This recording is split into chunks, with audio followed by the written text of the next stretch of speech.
Pernah nggak sih merasa kayak tenggelam di lautan informasi pas lagi cari ide baru? Nah kali ini kita bakal bongkar caranya gimana mengubah lautan yang bikin pusing itu jadi semacam peta harta karun. Langsung aja kita mulai.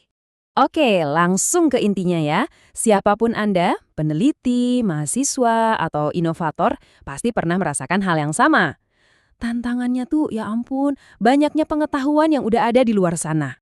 Coba deh bayangin, sekali aja kita cari topik populer, katakanlah deep learning, itu bisa muncul lebih dari 741.000 artikel. Gila kan?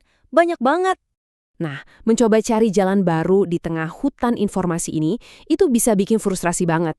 Rasanya kayak kemanapun kita melangkah, jejak kaki orang lain tuh udah ada di mana-mana. Tapi gimana kalau Anda punya peta? Peta yang nunjukin semuanya, lanskap penelitian secara utuh. Mana area yang udah padat, tren apa yang lagi hot, dan yang paling penting nih, mana wilayah yang masih sepi, yang belum dijamah sama sekali. Nah, disinilah solusinya muncul. Ada sebuah teknik canggih namanya analisis bibliometrik. Anggap aja ini GPS khusus buat dunia penelitian. Sederhananya gini, metode ini membaca data dari ribuan artikel, kata kuncinya, penulisnya, tahun terbitnya, terus boom, dia bikinin kita peta visual dari topik itu. Keren kan? Dan poin kuncinya adalah pendekatan ini ngebantu kita secara strategis. Jadi kita bisa tahu di mana kontribusi kita bakal punya dampak paling besar. Nggak lagi sekedar tebak-tebakan atau untung-untungan. Oke, pertanyaannya sekarang gimana cara kerjanya? Ternyata nggak seribet itu. Profesor Suparman dari Universitas Ahmad Dahlan udah nunjukin prosesnya. Cuma 3 langkah simple.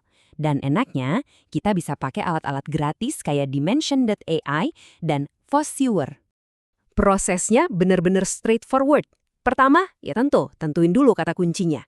Misalnya deep learning. Kedua, kumpulin datanya. Pakai database buat ngambil semua artikel yang relevan. Terus yang ketiga, tinggal visualisasikan. Datanya diimpor, dan softwarenya bakal ngegambarin petanya buat kita. Nah, setelah petanya jadi, disinilah bagian paling serunya dimulai. Kita akhirnya bisa benar-benar melihat di mana letak celah-celah riset itu. Harta karun tersembunyinya. Oke, lihat peta pertama, peta jaringan. Ini nunjukin siapa ngobrol sama siapa.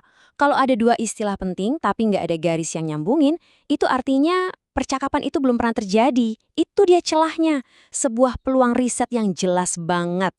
Selanjutnya, peta hamparan. Ini kayak mesin waktu visual. Topik yang lama warnanya biru atau ungu. Sementara yang baru dan lagi ngetren, warnanya jadi kuning. Jadi, dalam sekejap, kita langsung tahu mana topik yang lagi up to date dan paling hot. Dan terakhir, ada peta kepadatan. Peta ini nunjukin mana area yang panas, yang warnanya kuning terang, karena udah banyak banget diteliti, dan mana area yang dingin, yang warnanya biru gelap. Nah, area-area dingin inilah wilayah yang masih sepi, sempurna buat kita jelajahi. Oke, sekarang kita udah punya petanya. Kita tahu di mana X penanda harta karunnya. Pertanyaannya, gimana cara kita mulai menggali? Nah, disinilah alat modern lain masuk. Artificial Intelligence atau AI. Tapi memakainya juga harus pinter-pinter. Profesor Suparman ngasih analogi yang keren banget. Dia bilang, AI itu kayak Google Maps.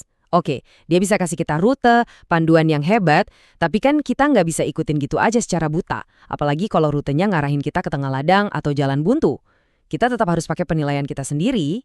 Jadi, aturannya gimana? Gampang, pakai AI buat bikin draft awal, jangan buat hasil akhir.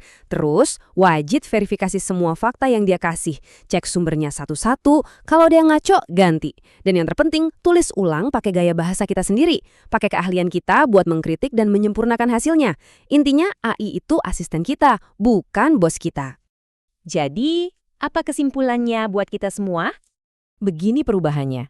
Kalau cara lama, itu kayak jalan-jalan tanpa arah, nebak-nebak di mana celahnya, dan bisa makan waktu berminggu-minggu. Cara baru ini jauh lebih strategis. Penemuannya berbasis data, analisisnya cuma butuh hitungan jam. Kita yang tadinya kewalahan, sekarang jadi lebih berdaya.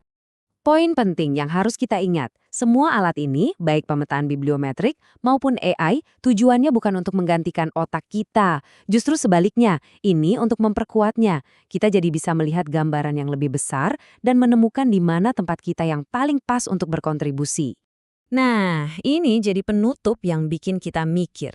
Entah di bidang sains, bisnis, atau bahkan seni, kira-kira hubungan tersembunyi apa ya di dunia Anda yang sebenarnya cuma tinggal nunggu untuk dipetakan?